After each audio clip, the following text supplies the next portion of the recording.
আসসালামু আলাইকুম। সংবাদে আপনাদের সবাইকে স্বাগত জানাচ্ছি। আমি ফিরোজ তোহা। শুরুতেই আরবে কেবলস সংবাদ শিরোনাম।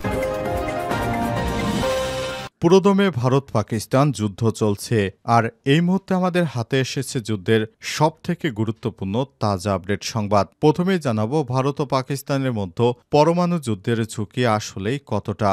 ভারত ও পাকিস্তানের সাম্প্রতিক সংঘর্ষে কোনো আলটিমেটাম বা চূড়ান্ত শর্ত ছিল না। জরুরি অবস্থায় দুই পক্ষকে থামাতে পারে এমন কোনো লাল বোতামও ছিল না। তবুও দুই দেশের মধ্যে সামরিক হামলা পাল্টা হামলা চলেছে, কিন্তু সর্বশেষ যুক্তরাষ্ট্রের ইশারায় সেই যুদ্ধ বন্ধ হয়ে যায়। তাহলে কি ভারত পাকিস্তানের মধ্যে পরমাণু যুদ্ধের ঝুঁকি আসলে কতটা? এ বিষয়ে যুক্তরাষ্ট্রের একটি প্রতিবেদন জানাবো, সঙ্গেই থাকুন। এরপর জানাবো ভারত মিয়ানমার সীমান্তে 10 সন্দেহভাজন বন্দুকধারী নিহত। ভারতের সেনাবাহিনী বলছে উত্তর পূর্বাঞ্চলের রাজ্য মণিপুরে এক অভিযানে অন্তত 10 জন নিহত হয়েছে। নিহতরা উগ্রপন্থী বলে দাবি করেছে তারা। আর সেনাবাহিনীর পূর্ব কমান্ড তাদের এক্স হ্যান্ডেলে লিখেছে, ভারত মিয়ানমার সীমান্তের কাছে মণিপুরের চান্দেল জেলায় ওই সশস্ত্র উগ্রপন্থীরা যাতায়াত করেছে এমন খবর গোয়েন্দা সূত্রে পাওয়া গিয়েছিল। এবারে জানাবো সমঝোতায় বসবেন শেহবাজ শরীফ এবং ইমরান খান। পাক রাজনীতিতে শোভা দাস। পাকিস্তানে বড় ধরনের রাজনৈতিক অগ্রগতির ঘটনা ঘটেছে। প্রধানমন্ত্রী শেহবাজ শরীফের দেয়া আলোচনার প্রস্তাবে সাড়া দিয়েছে পাকিস্তান তেহরিক ইনসাফ পিটিআইয়ের প্রতিষ্ঠাতা ও কারাবন্দী সাবেক প্রধানমন্ত্রী ইমরান খান। এবারে জানাবো দুই দেশের বৈঠক, 12 লক্ষ শ্রমিকের ভাগ্য নির্ধারণ আজ। শ্রমিকদের স্বার্থ সংরক্ষণ করে স্বল্প অভিবাসন ব্যয় মালয়েশিয়া শ্রম বাজার খোলা হচ্ছে। আগামী কয়েক বছরে 12 লক্ষ শ্রমিক নেওয়ার সিদ্ধান্ত নিয়েছে মালয়েশিয়ার সরকার। এর মধ্যে প্রায় 50,000 শ্রমিক নেবে বিনা খরচে। আজ মালয়েশিয়ার রাজধানী পুত্রজায় প্রবাসী কল্যাণ ও বৈদেশিক কর্মসংস্থান বিষয়ক উপদেষ্টা ড আসিফ নজরুল, দেশটির স্বরাষ্ট্র ও মানব সম্পদ মন্ত্রণালয়ের দায়িত্বশীল কর্মকর্তাদের মধ্যে অনুষ্ঠিত যৌথ সভা অনুষ্ঠিত হচ্ছে। এবং সর্বশেষ জানাবো দিনাজপুর সীমান্তে ভারতীয় ড্রোন উদ্ধার। দিনাজপুরের হাকিমপুর উপজেলা হিলি সীমান্তে ধানক্ষেত থেকে একটি ড্রোন ক্যামেরা উদ্ধার করা হয়েছে। এতে এলাকায় সাধারণ জনগণের মধ্যে চাঞ্চল্যকর সৃষ্টি হয়েছে। আজ রাত 9টার দিকে সীমান্তের ঘাসুরে এলাকায় বাংলাদেশের অভ্যন্তরে 400 গজের মধ্যে একটি ধানক্ষেত থেকে জিপিএস লেখা ড্রোন উদ্ধার করেছে পুলিশ। প্রিয় দর্শক, এতক্ষণ শুনছিলেন সংবাদ শিরোনাম, এবারে বিস্তারিত। তবে তার আগে বন্ধুরা, অনুরোধ থাকবে এই সংবাদটিতে একটি লাইক দিন। এই চ্যানেলে আপনি নতুন হয়ে থাকলে আমাদের সংবাদটি দেখতে দেখতে চ্যানেলটি সাবস্ক্রাইব করে রাখুন। কমেন্ট করে বন্ধুরা আপনার মূল্যবান মতামত জানিয়ে দিন আপনি বিশ্বের কোন দেশ থেকে বা বাংলাদেশের কোন স্থান থেকে আমাদের সংবাদটি দেখছেন এবং শুনছেন। আর বন্ধুরা, ভারত পাকিস্তান যুদ্ধে আপনি কোন দেশকে সমর্থন করেন কমেন্ট করে জানিয়ে দিন। এবারে বিস্তারিত। ভারত ও পাকিস্তানের মধ্যে পরমাণু যুদ্ধের ঝুঁকি আসলেই কতটা?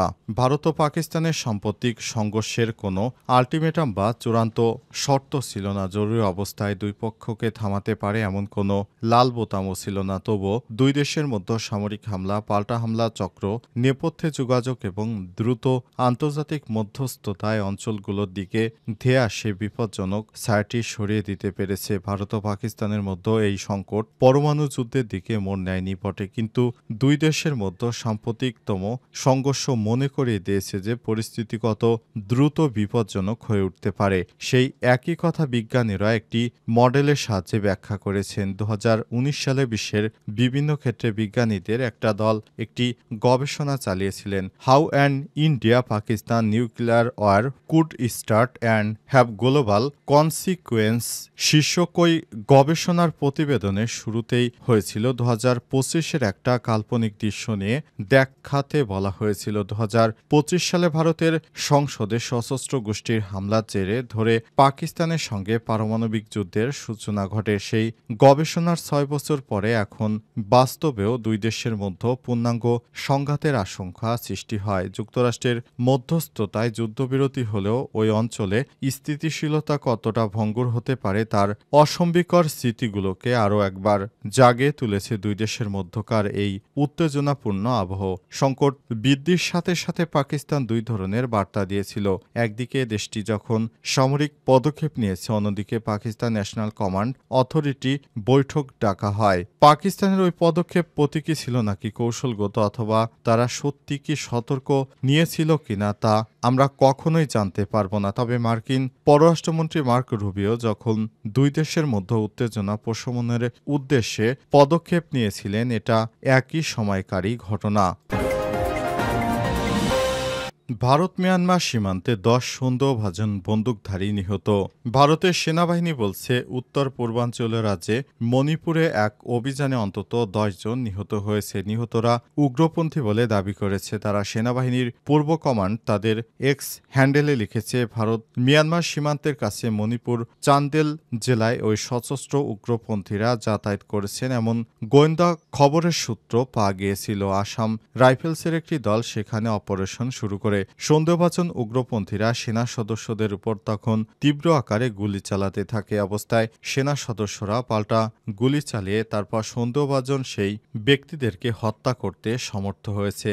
মূলত তারা ছিল মিয়ানমার সীমান্তের কাছে। সেখানে হঠাৎ করে এই ধরনের সশস্ত্র তৎপরতা সত্যি দুর্ভাগ্যজনক ব্যাপার, কারণ ভারত ইতিমধ্যেই তাদের দেশ থেকে সন্ত্রাসী কার্যক্রম বন্ধ করার জন্য যে তৎপরতা চালাচ্ছে সেটি বাস্তবে এখনো সম্ভব হচ্ছে না। নরেন্দ্র মোদী যতই বলুক যে তিনি সন্ত্রাসের বিরুদ্ধে লড়াই করে যাচ্ছেন, অর্থাৎ পাকিস্তানে তিনি যে অজুহাতে হামলা করেছিলেন, নিজের দেশে সব সন্ত্রাসী কর্মকাণ্ড বন্ধ করতে পারছেন না। বিশেষ করে মণিপুরে সাধারণ মানুষ এখন স্বাধীনতা চায়। তাই ভারতের বিভিন্ন রাজ্যে শুরু হয়েছে মোদী বিরোধী বিদ্রোহ। এরই ধারাবাহিকতায় নতুন করে মণিপুরে এই সংঘর্ষের ঘটনা ঘটল। এই সংঘর্ষের ঘটনার কারণে পুরো এলাকায় চাঞ্চল্যকর পরিস্থিতি বিরাজ করছে।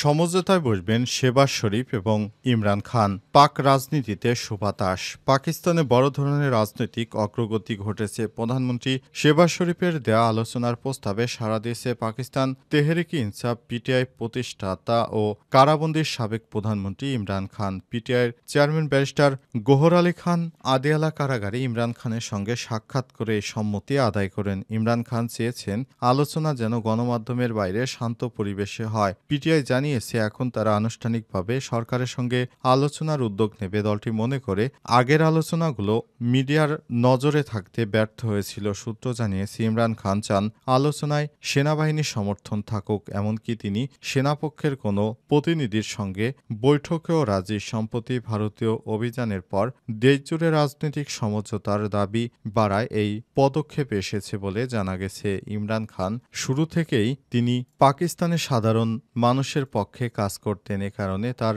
সরকারকে সবাই পছন্দ করে। ইমরান খান জেল হাজতে থাকাকালীন বিভিন্ন সময় দেখা গিয়েছে পাকিস্তানে তার পক্ষে অনেক বিক্ষোভ সমাবেশ হয়েছে। এগুলো শুধুমাত্র ইমরান খানের জনপ্রিয়তা কারণে এই ধরনের বিক্ষোভ সমাবেশ হয়েছে। ইমরান খান পাকিস্তানের সবথেকে জনপ্রিয় একজন প্রধানমন্ত্রী। ইমরান খান সবসময় পাকিস্তানের সাধারণ মানুষকে ভালোবেসে তার দল গঠন করেছিলেন। তার সময় সাধারণ মানুষের মধ্যে কোনো সমস্যাই ছিল না, কিন্তু বর্তমানে পাকিস্তান নানা রকম সমস্যায় জর্জরিত হয়ে আছে। পাকিস্তানের সামরিক কর্মকর্তারা, বিশেষ করে তারা ইমরান খানের বিরুদ্ধে আচরণ করার পরই তাকে পাকিস্তানের আদিয়ালা কারাগারে রাখা হয়েছে। ইমরান খানের পক্ষ থেকে বারবার বলা হয়েছে যে ইমরান খান সরাসরি কখনো কোনো সন্ত্রাসবাদকে সমর্থন করে না, কিন্তু পাকিস্তান সেনাবাহিনী যেভাবে দেশের বিরুদ্ধে সবকিছুতে হস্তক্ষেপ করে সেটা কোনোভাবেই ইমরান খান মেনে নিচ্ছিলেন না। অবশেষে ইমরান খান মূলত পাকিস্তান সেনাবাহিনী প্রধানের সঙ্গে এক ধরনের সম্পর্ক খারাপ হওয়ার পর এই সমস্যাটি মূলত শুরু হয়।